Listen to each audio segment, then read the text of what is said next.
Don't even mention those areas, dude. The rise of anti-mask because my body, my freedom. You can't make me wear a mask. Is getting into Canada now.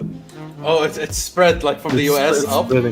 Things are The spreading. COVID, in the US. The mask is a communist conspiracy. That was one. The other one is it's Satan putting toxins down your face. Oh, you gotta love the Catholics. Oh, the American Catholics are the fucking best. Okay, dude. I'm sad that it spread to you, and now you're feeling the results. But I gotta give the Americans one thing: they never lack for entertainment. Okay, there's always that one hyper right-wing conspiratorial mind. Right? That because his shoes isn't tied improperly, it's the fault of someone, and that someone is big, and guess what? Everybody's shoes is involved. I love that.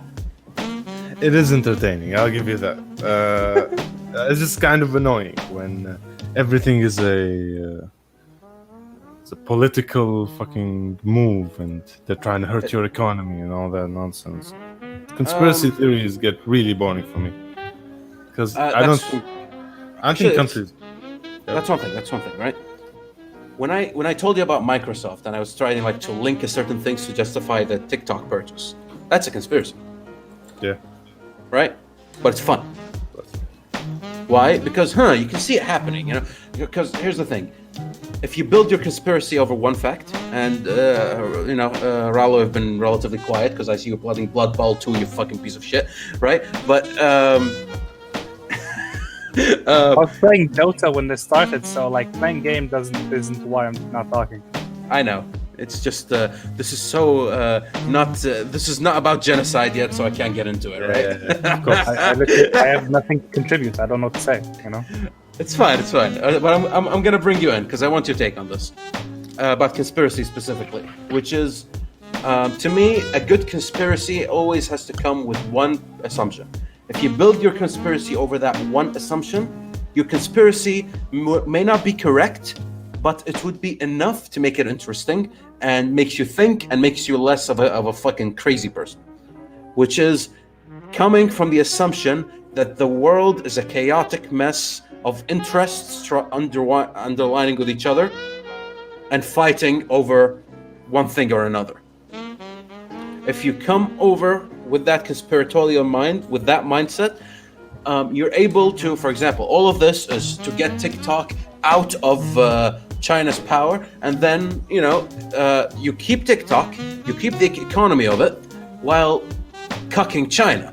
That looks like a geopolitical move that a bunch of suits are sitting down, smoking pipes, possibly fucking underage girls, talking about it, right? But if you say the entire COVID crisis, it's generated by the Illuminati trying to take control of our freedoms and our guns, but they haven't touched your guns. Fuck that, it's coming. You can really come up with anything for it. Yeah. COVID was invented by the French, and they planted it in China, and that's because Britain left the EU, and Denmark wanted to, but because of COVID, they can't anymore. European nation. The Grand European hyper white supremacist society. That is in the clouds right now, conspiring against us. What do you think, Rallo, about this? I mean, I don't engage with those because I feel like it's kind of like they're living in a fancy world where they can create a story and we can talk about it, and it seems very convincing, and I like it. But then again, so is most fictional stories that I read are interesting, convincing. I like the theme, but then when I actually want to discuss them, it becomes it then turns into, hey, how about we discuss things that we actually know exist in the world rather than discussing the metaphorical, because your story of a conspiracy has just as much legitimacy as me saying a phantom elf king of the German woods stole my son. Why is he sick right now? You know, it's just as bullshit. You could say, hey, the absence of evidence is not the evidence of absence. I'm like, yeah, motherfucker. Well, what the fuck are we going to talk about then? We can't talk about anything. There's no point to me discussing anything with you because nothing is grounded in the reality that we live in, that we know people have lived in. I can't engage with you because you're just a fucking fictional story. I have more of a realistic engagement with my imagination than these people. Fair point. But here's a rebuttal. Are you familiar with the Catalan conspiracy? No, but I do like something. Right. The Catalan conspiracy happened in ancient Rome, and it happened by everybody's favorite darling of Rome, Cicero. Right? You guys should have heard by Cicero. He had like 100 letters and writings dropped down from like 2,000 years ago, and he was like, you know, the greatest statesman of his time, etc., during the late Roman Republican era. And he did something. Okay? Basically, he exposed, in quotation marks, the Catalan conspiracy, became dictator of the Republic, and saved the Republic, and thereby after being named father of his country. Right? That was the golden year of Cicero. And here's the thing. Catalan was a candidate for for consul. And if you know Rome, they have two consuls, right? To elect. That was the Republican system. Two consuls lead because the rule under one man is terrifying as far as Rome was concerned, right? He was running for consul and he failed, right?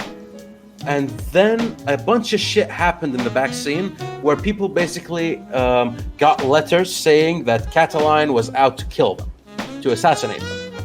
And then Cicero, supposedly, intercepted that, managed to expose the conspiracy. Catalan ran away, raised a small force of armies.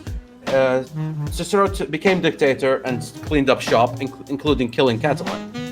And, you know, it's clean so far, right? Except the people who got arrested from the Catalan conspiracy, not including Catalan because he died in battle, were imprisoned. There were no prisons in Rome, so they were put like on house arrest, right? You put them in a house and you lock the door and be like, okay, you stay here, you know, drink wine. And what happened was most of the nation, most of the politicians there, the senators, wanted to put them on trial for the Catalan conspiracy and then find their guilt or innocence. But Cicero decided to kill them for the safety of the Republic. Right? All right. Without a trial. And then claimed himself savior, father of his country. Now, this entire thing happened. It's documented. It's still talked about to this day. Right? Cicero got in trouble for it later in his life, where his political opponents tried to put him on trial for killing people without them being on trial. He got exiled from Rome for a bit. A lot of shit happened, right? Why am I bringing this up? Conspiracies is just a normal part of our everyday life. People doing things on the backlog is something that happens all the time. But if we are unable to discuss, identify, and find a way to link them together before, during, and after they happen, we will actually never hear the story of it. And that's the thing I want to focus on. The story I just told you guys was one saga of the fall of the Roman Republic and the character of Cicero, which if you read his biography, which you read his life, is a fascinating, very entertaining tale, filled with twists and turns. From his early life as a statesman to him participating in the second big civil war of Rome with Caesar, up to the third civil war with Octavian. All of these periods, Cicero was a prominent figure that was just like you and me, who just walked his course of life. Without people documenting and understanding this tale and analyzing it, we wouldn't have the value of Cicero, the legend of Cicero. And that's the thing. Life, generally speaking, is very intrinsic, as far as I'm concerned, with stories. We cannot live without stories. We cannot get motivated without stories, tales, legends. And any person with a lacking of legends, you see them clinging to fiction instead for their legends. These are the new legends. So it becomes from mythological figures and great historical figures doing amazing things to fictional characters doing like unlikely and having intense experiences, and you experiencing it with them and sort of living it with them, right? So all of this, all the points I'm making right now is to signify the value of discussing conspiracy. Because without it, we won't have as good hindsight later on. And we wouldn't be understanding our current environment. Because here's the thing, when I look back at historical analysis videos, maybe books that talk about, for example, how a certain nation looks the way it does now, it's always one conspiracy or another, right? That happened in the past with these particular results that you can look, taste, learn from, and take to the future with you. Which is why I'm like, what's a good model or a good basis for your conspiracy, if you want to make it? It's if you admit that the world is not in control. It's rather a bunch of forces mingling and interceding with each other with their own interests and ambitions and feelings. These aren't pragmatic figures that are directing this. People forget this. A lot of people think like politicians are like these cold assassins of liberty. No. They look about their own interests. After I retire, what's going to happen to me? I have a wife and children. I also have the interest of the party. I have to keep my seat. I have to appeal to the crowd. What's the current trend that's happening? What's the current crisis? How do I manage it? It doesn't matter where it is, right? It's all over the place. And through those interactions, we get the value of politics and why I like it. Because it's a tale.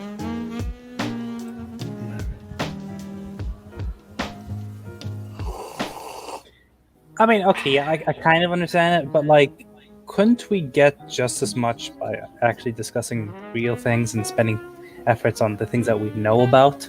Like if someone right now they're saying, okay, what, France is using this, or like it's part of the Illuminati's plan to depopulate the Earth.